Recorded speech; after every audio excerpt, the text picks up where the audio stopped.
Ito ang new affordable gaming phone ngayon ng Magic. At ito lang naman ang Red Magic 11 Air. And to be honest, para tong Red Magic 10 Pro pero mas slim and also di hamak na mas mura yung presyo. Same lang kasi sila na equip ng powerful Snapdragon 8 Elite chip. Meron ding effective na cooling system, naka 1.5K resolution, 144Hz AMOLED screen display, may massive 7,000 mAh battery capacity and 80 watts fast charging support, and meron ding solid camera lineup. Pero yung presyo di hamak na masulit unlike sa Red Magic 10 Pro. At ito na din yung masasabi kong pinakamurang gaming phone na Red Magic ngayong 2026. Pero ang tanong, ano yung mga upgrades and ano yung mga nabago from previous Red Magic 10 Air at kung ano-ano pa. Kaya kung interesado ka, tara, pag-usapan natin itong phone to. Now, simulan natin sa isang mabilisang unboxing. Nga pala, may good news ako sa inyo dahil meron tayong giveaway sa dulo ng video na to, kaya abangan ninyo yung mechanics. Bale, makikita natin dito sa loob is yung kanyang included case.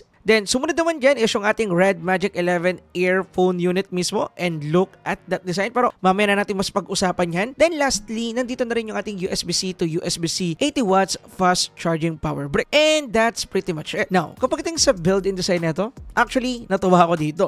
Dahil nandito na yung matagal ko nang inaantay na gawin na Red Magic sa mga phone sila, at yan, yung kanyang curve back design. Sa dami na kasi ng Red Magic phones na review ko, lagi kong sinasana na sana magkaroon sila ng isang phone na merong curve back design. And yes, nagawa na nila dito sa Red Magic 11 Air. And yung reason kung bakit gustong gusto ko to, dahil mas comfortable hawakan yung isang device, lalo na kapag ito ay na curve back, unlike sa completely flat back design ng mga phones. Siguro kung matagal na kayo dito sa channel, lagi ko yung napopoint out sa ibang mga phones like iQOO phones na nare-review ko na hindi nila inaalis yung curve back. And I hope kay Red Magic, hindi na nila to alisin or i-include din nila to sa mga paparating nila na number series or i-include nila to sa mga paparating nila na gaming phone soon. And to be honest, really important talaga na dapat gawin nilang comfortable yung grip once na naglalaro tayo sa isang gaming phone, kasi for sure gagamitin natin yan ng pangmatagalan. And based on my experience, okay na okay sa akin siya, komportable lalo na kapag ginagamit ko yung kanyang 520Hz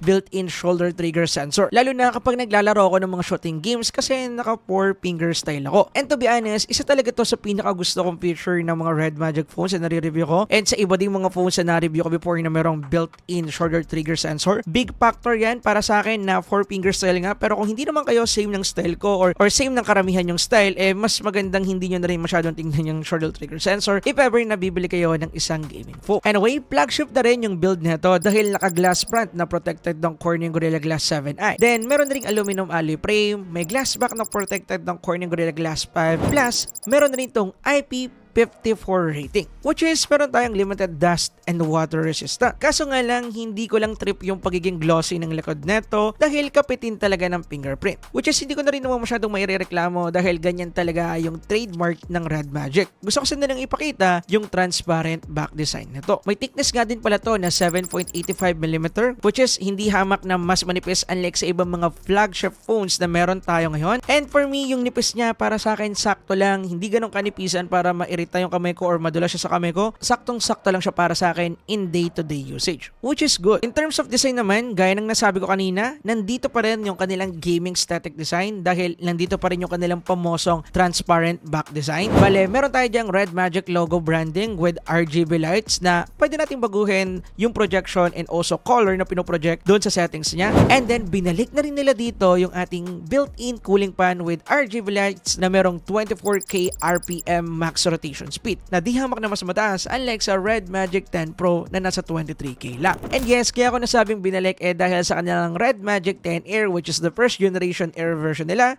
inalis po nila to. And katabi rin ng built-in pan na to yung ating camera lineup na kung saan same specs pa rin yung ginamit nila from last year, which is meron tong main camera na naka 50 megapixel Omnivision OB50E40 with OIS, and then meron na rin tong 8 megapixel ultra wide camera na meron na ring OIS. And based sa mga photo na nakuha namin dito, nandun pa rin talaga yung ganda ng photo processing ng Red Magic kahit na isa tong gaming phone. Detailed, sharp, and also goods yung photo processing ng ating mismong Red Magic dito. Pagdating sa sharpness, minsan meron lang ako mga part na parang masyadong nasa-sharp nila yung image to the point na hindi na feels natural yung image or yung subject na tinik mo. And madalas lang naman ito nangyayari kapag hindi ganun ka-okay yan yung lighting or kaya sometimes medyo malakas or harsh din yung lighting natin. Pero ganun pa man, goods yung kanyang HDR capability. Wala ko nakita ditong pag-pick ng highlight kapag nagtitake ako ng mga landscape shots or nagtitake ako ng subject is bahay or something. Wala ko nakikitang problema sa sky, hindi siya overexposed at hindi din naman siya underexposed. Ganun din sa shadow part, nandun pa rin yung detail, hindi siya kagaya ng iba na medyo na underexposed. Pero pagdating sa kanyang ultra wide camera, napansin ko lang na mas naging contraste yung mga photo, pero nandun pa rin naman yung ganda ng kanyang image processing. Color is saturated, the same ng main camera, pero pagdating sa HDR part, medyo nakukulangan ako ng detail pagdating sa shadow part, which is typically normal para sa mga ultra wide. But in overall, in terms of camera,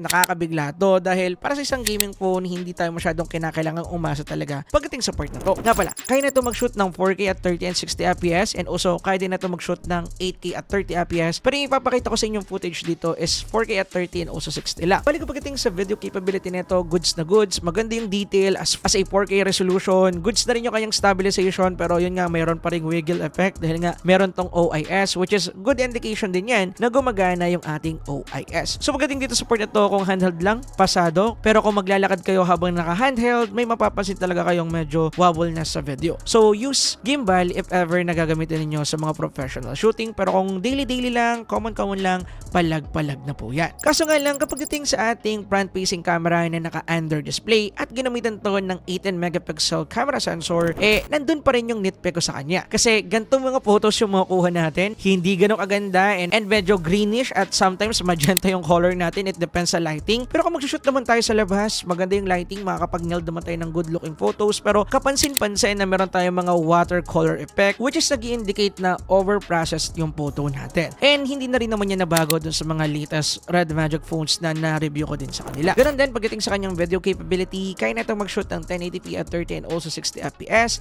And ito yung sample lang nakuha nating video. Actually, pwede na yan, pero gaya ng sabi ko, if i-base natin siya sa mga flagship phone, di hamak na pangit talaga yung makukuha natin sa kanya. Pero ganun pa man, at the end of the day, gaming phone pa rin itong ating Red Magic 11 Air. Kaya hindi na rin ako masyado nag-expect ng mataas pagdating sa kanyang camera capability in terms of front-facing camera. And dahil nabanggit ko na din yung display nito kanina, dito na rin natin ipagpatuloy yung usapan. Bale, meron tong 6.85-inch, 1.5K, 144Hz AMOLED screen display. Actually, pagdating dito, solid yung display niya. Walang doubt dyan dahil talagang panalo. Solid din yung bezels na to, talagang manipis, super thin kung ako yung tatanungin. Tanging yung chin part na lang niya yung medyo makapal ng konti sa kanilang lahat, pero goods na naman siya for me. Meron din tong bright display na 1800 nits peak brightness, kaya if ever na maglalaro tayo sa labas or kaya babalagbag ka dyan kasama ng mga genggeng sa BGC, pwede kayo maglaro ng ML doon sa tabi, walang problema dahil panalo yung kanyang display dahil maliwanag at hindi tayo mahihirapan in terms of outdoor use. And lastly, meron na rin tong 2 solid stereo speakers na lagi kung gustong-gusto sa mga Red Magic phones. Kaso nga lang, hindi siya the same ng mga typical design na nakikita natin na kung saan merong speaker sa top and bottom. Dito ganun pa rin naman kaso nasa mouthpiece yung isa. Pero in terms of quality and also loudness ng mismong speaker, nandun pa rin talaga. Siguro kung meron man akong pula dito, kinukulang lang talaga ako sa clarity ng kanyang highs. Medyo sometimes kasi parang sabog pakinggan. Lalo na kung makikinig tayo ng mga rock music or medyo loud music. Pero kung manonood tayo ng mga movies, anime at kung ano na pa, walang magiging problema. Anyway, other important specs pa,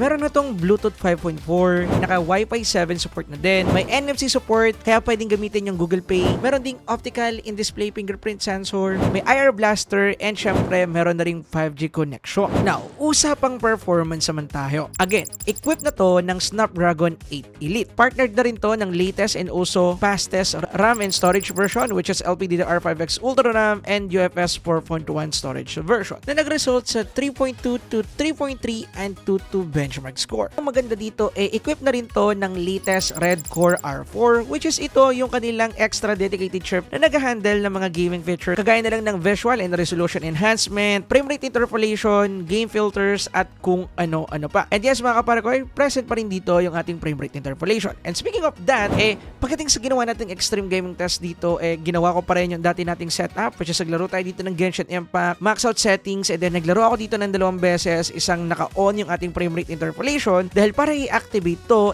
kailangan iset sa Diablo mode or Rise mode yung ating mismong gaming profile sa Red Magic para ma-activate siya. Meaning, talagang gagamitin yung full capability ng chipset natin. And kung nakikita nyo naman naman, nakakuha tayo dyan ng 120 FPS all the way. Goods na goods yan. Ang ganda ng gameplay natin. May mga part na bumababa yung kanyang frame rate to 110 pero normal yon lalo na kapag nagtatransition ng map. But in overall, in terms of gameplay, wala ang problema pagdating dito sa ating Red Magic 11 Air using frame rate interpolation. Then after 30 minutes, in-off lang namin yung frame rate interpolation, then salang ulit sa gaming test. Max out settings sa Genshin Impact pa rin po yan, and then 30 minutes of gameplay ulit, walang pahinga-pahinga. And then okay naman yung nakuha nating gameplay dito, solid 60 FPS, hindi nagkaroon ng problema. Sisiw na sisiw lang sa Red Magic 11 Air dahil nga naka-Snapdragon 8 Elite yan. But pagdating sa thermal natin, dito nagkaroon tayo ng konting compromise dahil nga medyo manipis yung phone. So iba yung ginawa nilang pag-apply ng cooling solution dito. Unlike kasi sa Red Magic 10 Pro na naka-liquid metal and Red Magic 11 Pro na naka-liquid cooling, dito just a combination lang ng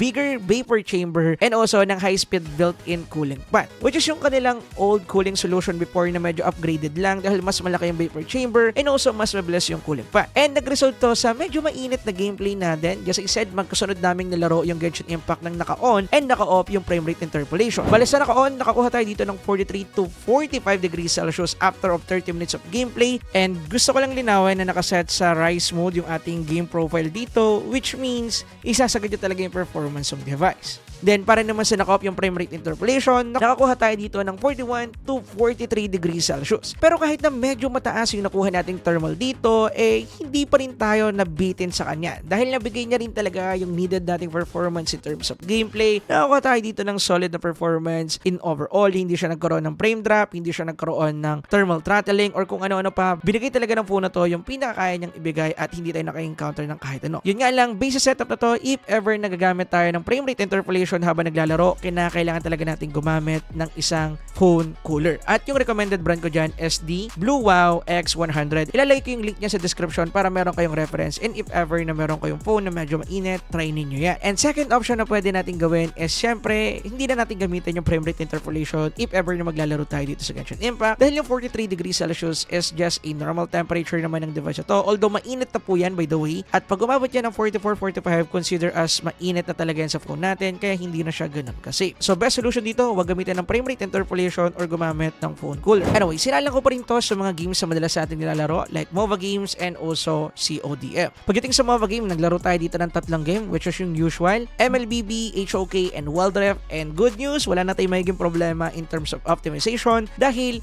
max out settings sa po tayo sa lahat ng to, kaya nakakuha tayo dito ng 120 FPS all the way pagdating sa mga game na to. And ganun din pagdating sa ating CODM, 120 FPS pagdating sa VR mode, 120 FPS din pagdating sa MP mode. And ang kagandahan dito dahil Red Magic phone to, solid yung kanyang gyroscope, kaya walang magiging problema dahil ginamitan na to ng solid na linear motors. So yeah, no delay, goods sa goods para sa mga gamers out there. And pagdating sa thermal na nakuha natin sa mga game na to, walang problema dahil nag-average lang to ng 37 to 39 or almost 40 degrees Celsius. So basic na basic talaga. Talagang uminit lang siya dahil talaga doon sa ating Rise mode dahil sineset niya talaga yung CPU natin sa pinakamataas sa clock speed na kaya niyang ibigay if ever nagagamitin natin to sa gaming, kaya talagang iinit. Kahit doon sa ating Red Magic 11 Pro, medyo uminit siya ng konti doon, pero ganoon pa man, goods naman yung kanyang thermal at the end of the day. So pagdating dito sa part na to, don't worry, gagawan ko pa rin to ng extreme gaming test para makita ko kung hanggang saan aabot yung capability ng Red Magic, if magkakaroon ba tayo ng thermal throttling, magsha-shutdown ba siya habang naglalaro tayo. Kaya kung gusto nyo makita kung ano yung gaming capability ng phone na to without using frame rate interpolation, must watch yung ginawa naming extreme gaming test dito. Mabibigla kayo. Anyway,